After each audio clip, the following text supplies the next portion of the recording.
So, after 20 plus years of building companies, advising leaders, and studying how generations shape organizational behavior, what have you learned about change and transformation that surprises people? I think it's that it hasn't changed. I think everyone's like, why is change so hard right now? And I said, because we've gone away from the roots of what makes change important.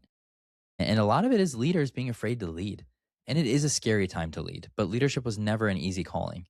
And I think for a season, leadership might have been easier than it was early on and than it is right now. I think there's definitely a sweet spot of leadership when, not saying it was ever easy, but when it was easier. And now leadership's hard again.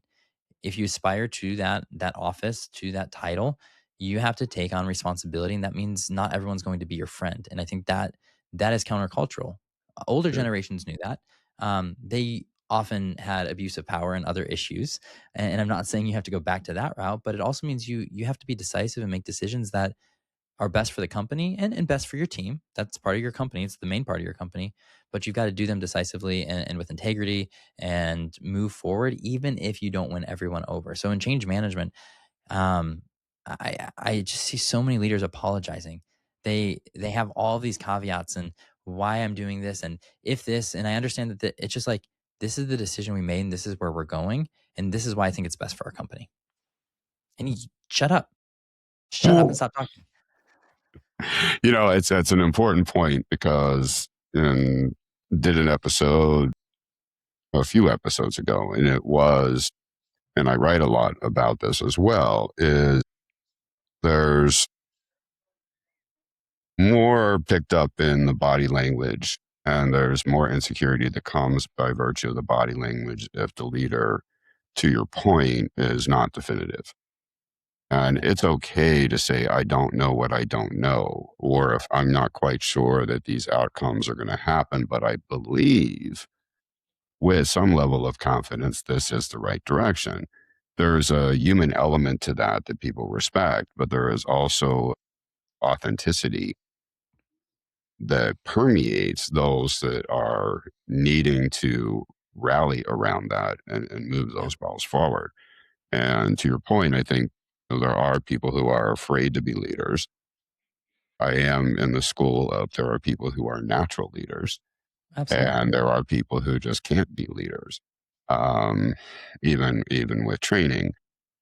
But there is something deep down of that authenticity that is necessary, and I think that will remain.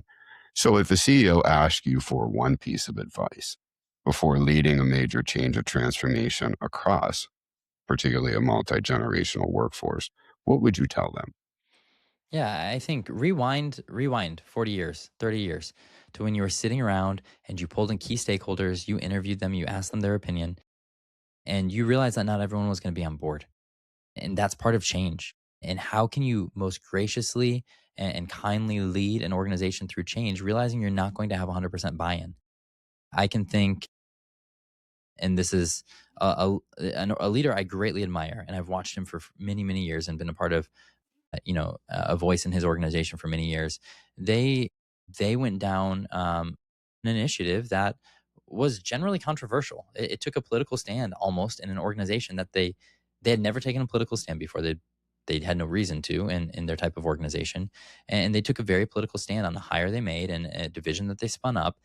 And the entire time, this leader was, "Hey, we're doing this because there's a group of our employees or our members that don't feel heard." And then he started apologizing, and he then apologized for each side of an argument. And I was like, he didn't definitively say this is what we're doing because it's best for our team and our company and moving forward. And that's it, full stop. And he had gotten a lot of insight and a lot of wisdom. That was the interesting thing. He approached the change management probably the best. Like if you could, Cornell has a great, 8-week program on change management.